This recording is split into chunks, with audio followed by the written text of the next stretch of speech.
Assalamualaikum warahmatullahi wabarakatuh. Perkenalkan, nama saya Endang Safitri, NIM 10110301102. Di sini saya akan membuat video untuk memenuhi tugas praktikum modul fisika gerak. 1. Synapplasticity atau komunikasi antar sel sinaps. Otak dibagi menjadi 3 bagian: otak depan, frontal, otak tengah, parietal, otak belakang, occipital. Semua proses otak ini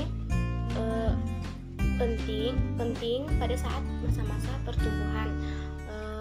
Otak merupakan koneksi dari berbagai jenis sel saraf atau neuron. Di dalam otak terjadi komunikasi antar sel saraf dan terjadinya dengan rentan waktu cepat. Biasa kita sebut dengan sinaps. Adapun hubungan antar sinaps terdiri dari tiga jalur utama. Yang pertama, sinyal elektrik. Yang kedua, sinyal kimiawi atau neuron transmitter. Yang ketiga, gift judson. Sedangkan neuron berkomunikasi dengan melepas bahan kimiawi yang dikenal dengan neuron transmitter melalui akson ke dendrit lainnya. Neuron sendiri salah satu yang kompleks pada tubuh manusia dan merupakan struktur utama yang ada dalam tubuh manusia, yang menghantarkan impuls atau listrik pada tubuh manusia. Di dalam neuron terdiri dari dendrit yang menerima dan mengantarkan rangsangan ke badan sel. Kemudian badan sel menerima rangsangan dari dendrit meneruskan ke akson. 3. Nukleus berfungsi untuk mengantarkan kegiatan sel saraf atau neuron. 4. Neurit atau akson berfungsi menghantarkan impuls dari akson ke sel neuron yang lain menuju saraf pusat. Kemudian selubung myelin.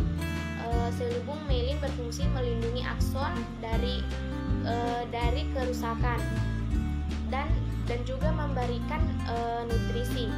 Kemudian sel squam. Sel squam berfungsi sebagai jaringan membentuk regenerasi akson. Kemudian nodus reifer berfungsi mempercepat transmisi impuls saraf. Kemudian sinaps yaitu pertemuan antara ujung neurit atau akson sel saraf dan ujung dendrit di ujung sel saraf lainnya. Kemudian ujung akson terdapat kantong bulbus akson yang terisi zat kimia yang disebut dengan neurotransmitter. 2. Jenis-jenis ingatan. Ada 5 jenis memori atau ingatan jangka panjang dalam otak. Yang pertama, ingatan implisit atau disebut juga dengan ingatan di bawah alam bawah sadar atau ingatan otomatis. Ingatan ini dibentuk dari ingatan masa lalu atau masuknya di dalam ingatan jangka panjang. Yang kedua, ingatan eksplisit. Ingatan ini merupakan usaha yang lebih untuk menghadirkan ingatan masa lalu. Yang ketiga, ingatan prosedural merupakan bagian dari ingatan implisit atau ingatan secara tidak sengaja atau tidak sengaja muncul. 4. Ingatan semantik. Ingatan yang tidak ada sangkut pautnya pribadi individu. Ingatan semantik terdiri dari hal-hal secara umum seperti mengingat warna langit, mengingat nama buah, dan mengingat nama negara, atau tidak mengingat cara penggunaan pensil. Itu contohnya. Yang kelima,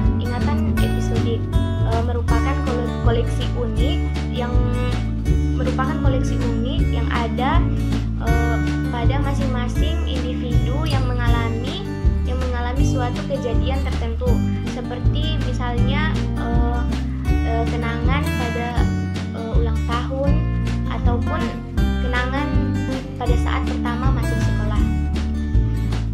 3. Proses terbentuknya ingatan.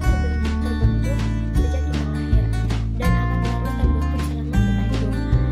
Hipokampus adalah bagian otak yang terletak di lobus temporal otak yang berperan untuk mempertahankan ingatan saat adanya rangsangan dari lingkungan.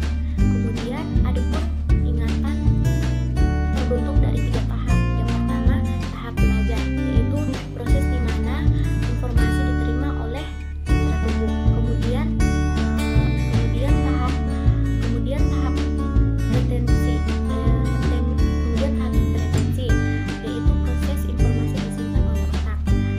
Kemudian yang ketiga, tahap retrieval, yaitu memanggil kembali ingatan yang tersimpan sebelumnya dan membentuk ingatan baru. Kemudian selanjutnya 4. Jenis-jenis air mata dan lapisan air mata. Untuk pengertian air mata diproduksi oleh kelenjar lateral yang berada di kelopak mata bagian atas.